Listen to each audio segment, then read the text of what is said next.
Olá, como vai você do outro lado da tela? Tudo bem? Eu sou o Fábio, meu apelido é Monstro, eu sou professor de geografia e na aula de hoje eu quero conversar com você sobre pedologia. Olha só, pedologia é o estudo do solo. Pedos significa solo, então a pedogênese é o processo que vai dar origem aos solos, é o processo de formação e desenvolvimento dos solos. É claro que quando nós falamos em pedogênese, nós falamos de um longo processo de formação, mas, a grosso modo, para começar a conversa, a gente precisa definir primeiro o que é solo, né? Essa definição do solo não é tão simples quanto parece. Para os agrônomos, a definição é uma, para o geólogo, a definição é outra, mas, a grosso modo, quando nós falamos dos solos, nós estamos nos referindo, veja, à camada mais fininha, a camada mais superficial da crosta. Afinal de contas, quando nós falamos dos solos, nós estamos falando da rocha que sofreu o processo de intemperismo e pedogênese até dar origem ao solo. Ou seja, lembra, a crosta é constituída essencialmente por rochas, agregado natural de minerais. Quando as rochas passam por um processo de intemperismo e pedogênese, ela dá origem ao solo. E quando há o processo de pedogênese, o processo de formação do solo, há invariavelmente a presença de atividade biológica, a presença de vida. Ou seja, eu acho que esse é um bom ponto de partida. O solo é um complexo vivo. O solo não é exclusivamente uma estrutura mineral. Não, nós estamos falando de uma estrutura que é mineral e orgânica. Significa que o elemento vida faz parte do que nós definimos como solo. Significa que rocha intemperizada, fragmentada não é solo. São simplesmente sedimentos soltos. A configuração do solo, ela está associada inevitavelmente à presença de matéria orgânica, numa quantidade maior ou menor.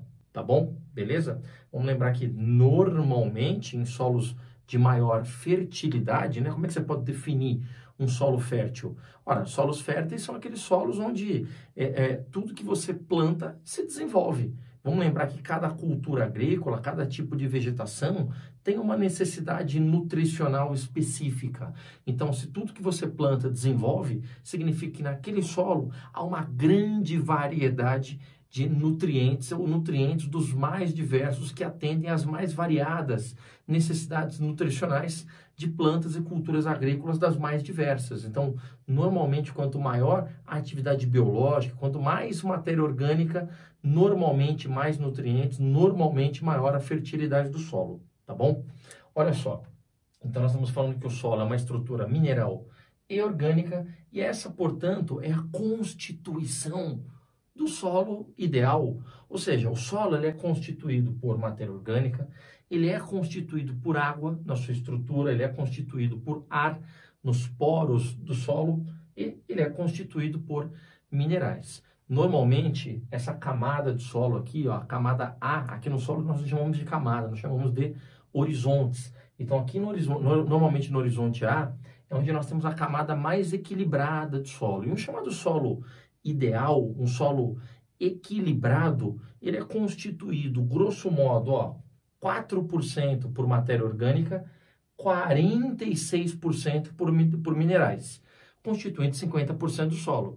E os outros 50% do solo, ó, 25% água, 25% ar. Essa é a constituição ideal de um solo equilibrado, normalmente associado à camada A, ao horizonte A do solo, tá bom?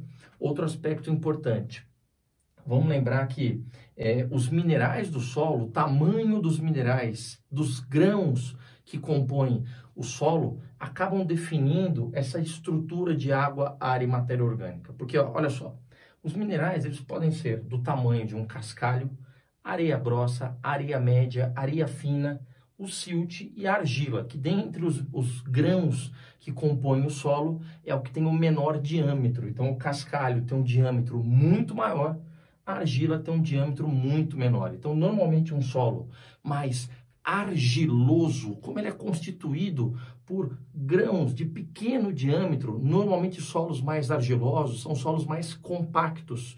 Os grãos pequenininhos estão mais próximos uns dos outros. Então, solos mais argilosos, por serem mais compactos, eles são menos porosos, o percentual de ar ele é menor.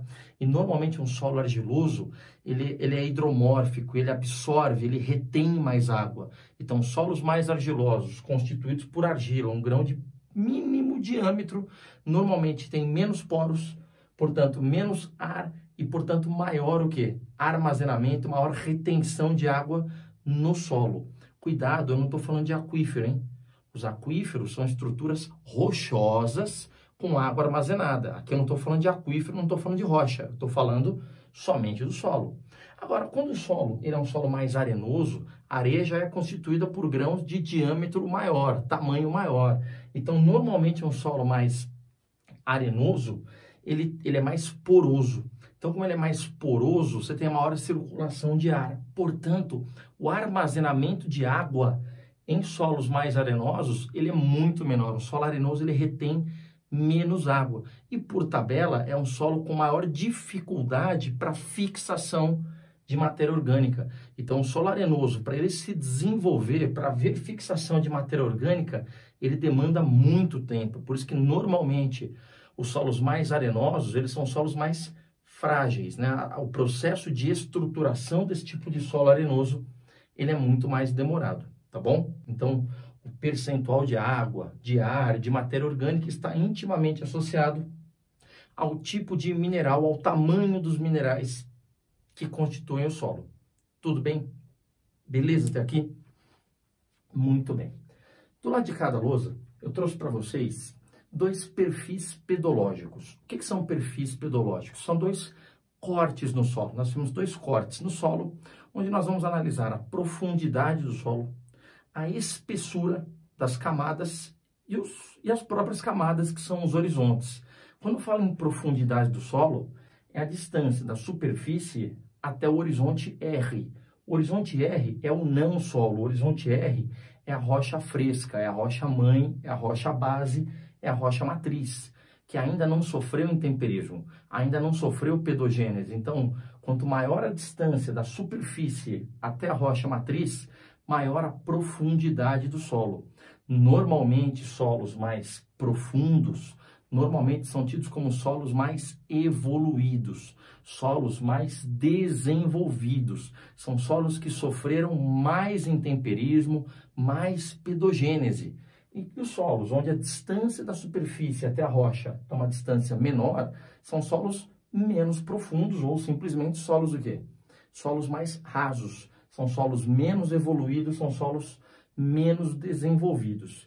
Isso não está necessariamente vinculado à questão da fertilidade. Um solo mais desenvolvido não é necessariamente um solo mais fértil, até pode ser, mas não é necessariamente um solo mais fértil.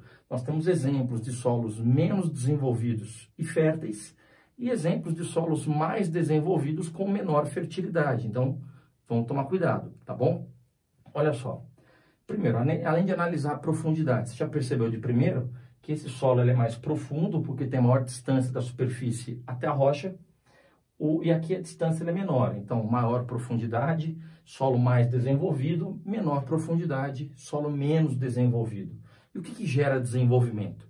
Basicamente, é a intensidade da pedogênese, algo que a gente vai ter que entender e explicar com mais profundidade na próxima videoaula. Mas, por enquanto, vamos lembrar o seguinte, ó. Esse primeiro horizonte do solo, aqui, ó, nós chamamos de horizonte O. Por que é o horizonte O? Porque ele é constituído essencialmente por matéria orgânica. Basicamente, ele é constituído só por matéria orgânica. Enquanto o horizonte A, ele de todos é o horizonte mais importante. Ele é o horizonte mais frágil, porque ele está na superfície. Então, é o horizonte mais suscetível, por exemplo, à ação da erosão, à remoção de materiais, à destruição, mas é o horizonte mais equilibrado, é onde esses quatro elementos se combinam e se equilibram melhor. É onde se desenvolve a vida, é onde se desenvolve, por exemplo, a agricultura.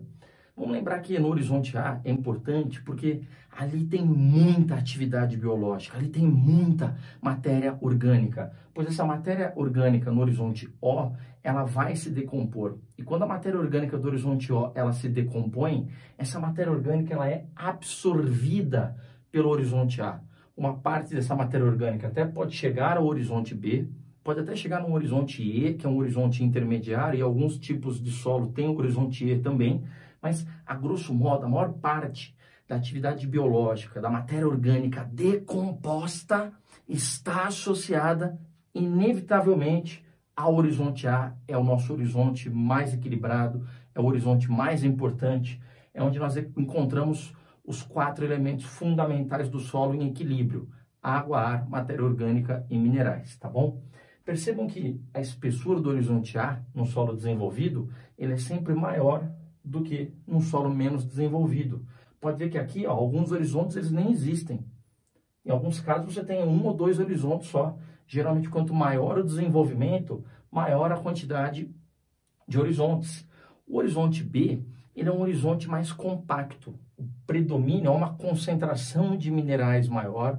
O percentual de matéria orgânica em B, ele é muito baixo, porque é uma estrutura inferior, é uma estrutura mais compacta. Então, pode ter água, pode ter ar, pode ter minerais e até matéria orgânica. Mas aqui é um predomínio mineral e uma quantidade de matéria orgânica muito baixa, tá bom? Aqui, ó, o horizonte C, presta atenção. O horizonte C, nos 2 perfis, é o horizonte de transição.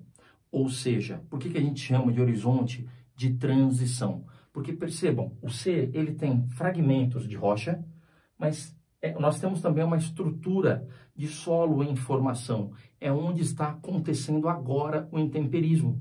Ou seja, todas essas estruturas já passaram por um processo de intemperismo. A estrutura C, ela está sofrendo ainda a ação do intemperismo. Então, o C é a transição do solo para a rocha. Por isso que o horizonte C, ele também é chamado, ó, presta atenção aqui, ó, de saprolito. Vou repetir, saprolito. Lito significa rocha. Sapro, decomposição. É onde a rocha está sofrendo um processo de decomposição, é onde a rocha está se transformando em solo. Tanto é que a junção do horizonte O, do A, do B e do C, é o que os livros chamam de regolito. O que é o regolito? O regolito é o manto de alteração, é o manto de intemperismo. O regolito, horizonte O, A, B e C, é justamente as camadas, os horizontes que ou já sofreram ou estão sofrendo a ação do intemperismo. É o que nós popularmente chamamos de solo, tá bom? A diferença é que aqui o solo do O até o B já é um solo formado, já é um solo melhor estruturado, enquanto no C ele ainda está se estruturando, ele ainda está se formando. Ao contrário do horizonte R, onde é a rocha pura que ainda não sofreu a ação do intemperismo. Beleza? Numa próxima videoaula, eu vou ter que explicar para você os fatores que vão definir o porquê de um maior ou de um menor desenvolvimento. A gente se vê lá nessa próxima videoaula, tá bom? Mantenha a sua cabeça sempre ativa, lendo, fazendo exercícios, assistindo muitas videoaulas, cabeça sempre em atividade. Um beijo a todos vocês. Tchau!